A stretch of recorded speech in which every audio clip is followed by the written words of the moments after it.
Hello everyone, जय श्री राधे कृष्णा। आप सभी को दीपावली की सपरिवार बहुत बहुत हार्दिक शुभकामनाएं।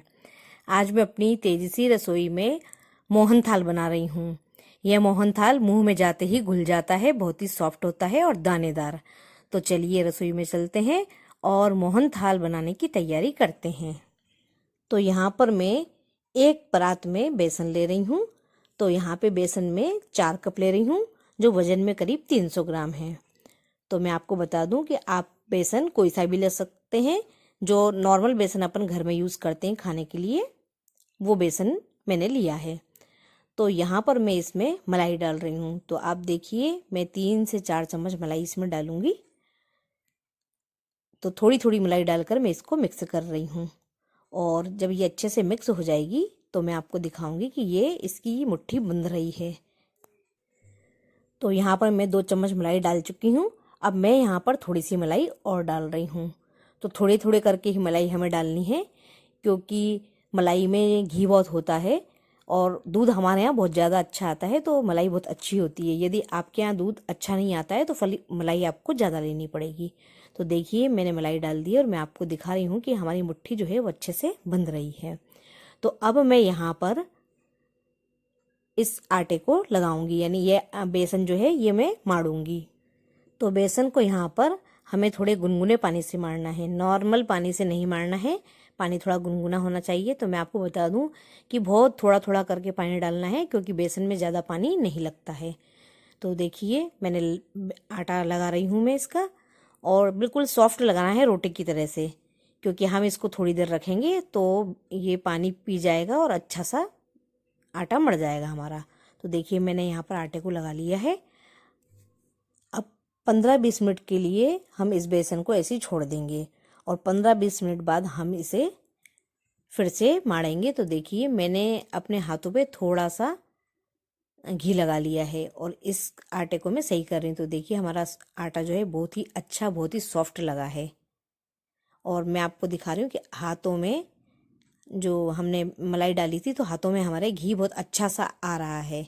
तो बस ये कि हमारा जो आटा लगा है ये परफेक्ट आटा लगा है। अब मैं आपको बता दूं कि इसकी मुठियाँ हमको बनानी है। तो देखिए, मैं आपको मुठियाँ तोड़ तोड़ के दिखा रही हूँ। तो आप चाहे जैसी छोटी बड़ी चाहे जैसी मुठियाँ तोड़ सकते हैं। यदि आप छोटी मुठियाँ तोड़ेंगे, ज़्यादा मोटी नहीं तोड़ेंगे, तो वो जल्दी सिकेगी। और यदि आपने मुठिया को थोड़ा मोटा सेका है तो सेकने में थोड़ा सा टाइम लगेगा। तो देखिए, बस मैं मुट्ठी में आ रही है उतनी ही मुठिया इसकी मैं तोड़ रही हूँ, जैसा कि मैं आपको वीडियो में दिखा रही हूँ। तो यहाँ पर मैं 4-5 मुठिया तोड़ रही हूँ। तो जितनी हमें तलना है उतनी ही मुठिया हम तोड़ेंगे।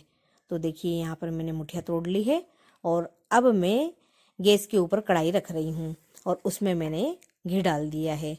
तो जब घी हमारा अच्छे से गर्म हो जाएगा तो हम गैस की फ्लेम को बिल्कुल कम कर देंगे। तो देखिए, मैं आपको दिखा रही हूँ कि मेरे हाथों में घी दिखाई दे रहा है आपको। तो बस इसी तरीके से हमें ये आटा चाहिए। तो घी हमारा गर्म हो गया है और गैस की फ्लेम को हमें बिल्कुल कम करना है। यदि घी जो है तेज गर्म हो जाता है तो फिर हम गैस को बीच बीच में बंद करते जाएंगे और मुठिया तलते जाएंगे, और फिर ज़रूरत हुई तो फिर गैस को चालू कर देंगे, फिर बंद कर देंगे। यानी हमें बिल्कुल कम गैस पे इन मुठियाओं को तलना है। तो देखिए, मैंने ये मुठिया इसमें डाल दी है। अब इसको मैं हल्के से पलट रही हूँ। अब एक ओर से ये अच्छे से सिक गई हैं तो मैं दूसरी ओर से इन्हें पलट रही हूँ। तो बार बार हमें इसे 3-4 बार पलटना है, जब तक ये अच्छी गहरी नहीं सिक जाती। तो मैं आपको बता दूं कि ये मुठिया तलने में समय थोड़ा ज़्यादा लगता है। एक बार का जो घना होता है उसको सिकने में करीब 15 से 20 मिनट लगते हैं, और बीच बीच में हमें गैस बंद करनी पड़ती है, क्योंकि यदि हम ऐसा नहीं करेंगे, कम गैस पे इसको नहीं सेकेंगे, तो अंदर से ये कच्ची रह जाएंगी। तो देखिए, अब हमारी ये मुठिया सिक गई हैं। अब मैं इन्हें निकाल रही हूँ। अब इसी तरह से मैं और मुठिया इस कढ़ाई में डालूंगी और सिम गैस पर उन्हें सेक लूँगी। तो देखिए, ये एक ओर से सिक गई हैं और दूसरी ओर से भी अच्छी तरह से सिक गई हैं, और अब मैं इन्हें यहाँ पर निकाल रही हूँ। तो देखिए, धीरे धीरे करके मैंने सारी मुठियाओं को सेक लिया है। अब मैं इन्हें पूरी तरीके से ठंडा होने दे रही हूँ। तो जब ये ठंडा हो जाएंगी तभी मैं इनको आपको दिखाती हूँ कि देखिए अभी पूरी तरीके से ठंडी हो गई। मैं इनको तोड़ कर दिखा रही हूँ कि अंदर से ये सिक गई हैं, कच्ची बिल्कुल नहीं है। तो यहाँ पर मुझे इन मुठियाओं के 3-3 4-4 टुकड़े कर लेना है, मतलब छोटे छोटे टुकड़ों में इनको तोड़ लेना है। तो यहाँ सब मुठियाओं को मैंने तोड़ लिया है। अब मैं मिक्सी के जार में इसे डालकर और इसको पीस रही हूँ। तो यहाँ मुझे इसको पूरा बारीक पीसना है, मोटा नहीं पीसना है। तो ये जो पूरी मुठियाँ हैं इनको हम 2 या 3 बार में मिक्सी में डालकर पीस लेंगे। तो जब ये अच्छे से पिस जाएंगी तो मैंने एक परात में एक चलनी रख ली है। तो चलनी मैंने मोटे दाने वाली रखी है। तो जो हमने ये मुठियाँ पीस के रखी है इसको मैं छान लूँगी। तो छानने से क्या होगा कि नीचे दाना बन जाएगा और ऊपर ये जो मोटा निकला है इसको हम दोबारा मिक्सी में चला लेंगे। तो देखिए सारी मुठियाओं को मैंने पीस लिया है। अब यहाँ पर मैं एक कप के नाप से इसे नाप रही हूँ कि ये कितना हुआ है। तो यहाँ पे आपको मैं नाप कर दिखा रही हूँ कि ये 1 कटोरी और ये दूसरी कटोरी और ये लास्ट वाली तीसरी कटोरी, यानी कुल मिश्रण हमारा 3 कटोरी हुआ है। तो अब मैं यहाँ पर एक ट्रे में घी लगाकर इसको रख रही हूँ। तो इसमें हम मोहनथाल को जमाएंगे। तो पहले से हम इसको तैयार कर लेते हैं। अब यहाँ पर मैंने थोड़ा सा डेसिकेटेड कोकोनट पाउडर ले लिया है और इस प्लेट में मैं इसे डाल रही हूँ और चारों ओर इसके फैला रही हूँ। तो ये मैं इसलिए डाल रही हूँ कि हमारा जो मोहनथाल है वो अच्छे से निकल आएगा। अब जो बचा है कोकोनट पाउडर वो मैं इस मिश्रण में डाल रही हूँ। 1 चम्मच में इलायची पाउडर डाल रही हूँ। तो अब मैंने गैस पर एक कढ़ाई रखी है और हमारा जो पाउडर हुआ है वो पूरा 3 कटोरी हुआ है और थोड़ा सा हमने डेसिकेटेड कोकोनट पाउडर डाला है। तो यहाँ पर मैं 2 कटोरी शक्कर ले रही हूँ। आप चाहें तो इस शक्कर की मात्रा को थोड़ा सा कम भी कर सकते हैं और बहुत थोड़ा सा पानी डालकर मैं यहाँ पर इसकी चाशनी बना रही हूँ। तो देखिए हमारी चाशनी में अच्छा सा उबाल आ रहा है। अब मैं आपको यहाँ पे दिखा रही हूँ कि हमें यहाँ पर 1 तार की चाशनी बनानी है। तो आप देख रहे हैं वीडियो में कि हमारी 1 तार की चाशनी बन गई है। मैं आपको तार दिखा रही हूँ। तो देखिए तार बन रहा है। अब मैं यहाँ पर इसमें थोड़ा सा शुद्ध घी डाल रही हूँ। तो घी मैं इसलिए डाल रही हूँ कि चाशनी जो है पूरे बर्तन में से निकल आएगी। जो भी हम मिश्रण डालेंगे तो हमारी चाशनी अच्छे से निकल आएगी। तो यहाँ पर घी डालना ज़रूरी है। अब जो मिश्रण हमने तैयार करके रखा है उस मिश्रण को मैं इसमें डाल रही हूँ और अच्छे से मैं इसे इसमें पूरी तरीके से मिक्स कर रही हूँ।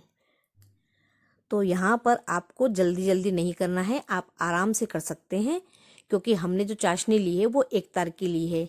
जब हम चाशनी ज़्यादा तार की ले लेते हैं तो फिर मिश्रण जो है जल्दी जमने लगता है और हमें जल्दी जल्दी करना पड़ता है। तो यहाँ पर आराम से मैं कर रही हूँ और इसे मैं लगातार चला रही हूँ। तो चाशनी में हमारा मिश्रण अच्छी तरह से मिल गया है। अब यहाँ पर मैं गैस की फ्लेम को बंद कर रही हूँ और हर थोड़ी देर बाद मैं इसे चला रही हूँ। तो अभी हमें इस मिश्रण को जमाना नहीं है, लगातार हमें इसे चलाते रहना है। तो मैं हर 5 मिनट में इसको चला रही हूँ और ऐसा करते करते मुझे 15 मिनट हो गए हैं। तो अब हमारा मिश्रण जो है अच्छे से ठंडा हो गया है। तो मैं इसे 5-5 मिनट के अंतर से चला रही हूँ। तो देखिए मैं आपको दिखा रही हूँ कि इसके ऊपर एक पपड़ी सी जम रही है, एक परत जो होती है वो जम रही है। तो मैं इसे चलाती जा रही हूँ। अब ये मिश्रण हमारा बहुत ठंडा हो चुका है, अब ये जमने की स्थिति में है। तो अब हम इसे जमा सकते हैं। तो यहाँ पर मैं इसमें 1 चम्मच घी और डाल रही हूँ। तो आप यदि घी ज़्यादा पसंद नहीं करते हैं तो आप इसे स्किप कर सकते हैं, लेकिन घी डालने से हमारा जो मोहनथाल है वो अंदर से बहुत अच्छा सॉफ्ट बनेगा। तो देखिए मैंने इस घी को अच्छे से इसमें मिक्स कर दिया है। अभी ये इतना गर्म है कि इसमें घी अच्छे से घुल गया है। अब हमने जो ट्रे तैयार कर रखी है उसमें इस मिश्रण को मैं पूरी तरीके से डाल रही हूँ। तो यहाँ पर मैंने इस मिश्रण को इस ट्रे में डाल दिया है। अब मैं इसके ऊपर चांदी का वर्क लगा रही हूँ। तो मेरे पास ये है इसलिए मैं लगा रही हूँ, यदि आपके पास नहीं है तो आप इसे स्किप कर सकते हैं। तो देखिए धीरे धीरे करके मैंने इस पूरे पर वर्क लगा लिया है और अब हम इसे 4-5 घंटे के लिए छोड़ रहे हैं, ये पूरी तरीके से ठंडा हो जाए। तो 5-6 घंटे बाद जब ये पूरी तरीके से ठंडा हो गया है तो अब मैं यहाँ पर इसमें चाकू से कट के निशान लगा रही हूँ। तो ये कट के निशान आप अपनी पसंद के अनुसार लगा सकते हैं, यानी मन चाहा शेप आप इसे दे सकते हैं। तो देखिए मैंने इसमें कट के निशान लगा लिए हैं। अब मैं आपको पलटे से पूरी बर्फी निकाल के दिखा रही हूँ, यानी मोहन थाल हमारा निकाल के दिखा रही हूँ। तो देखिए हमारा जो मोहन थाल है अच्छे से निकल आया है। मैं आपको दिखा रही हूँ जैसा आप वीडियो में देख रहे हैं। तो देखिए कितने सुंदर पीस बने हैं और इसकी मोटाई देखिए, मोटाई भी बहुत अच्छी आई है और बहुत ही दानेदार मोहन थाल हमारा बनकर तैयार हुआ है। तो इस दीपावली पर आप भी मेरे तरीके से ये मोहन थाल ज़रूर बनाइए और मुझे कमेंट्स करके बताइए कि क्या आपका मोहन थाल हर बार इसी तरीके से बनता है। तो ज़रूर बनाइए, खुद खाइए, घर परिवार में सभी को खिलाइए। बोलिए जय श्री राधे कृष्णा, जय जय श्री राधे कृष्णा। आप सभी को दीपावली की बहुत बहुत हार्दिक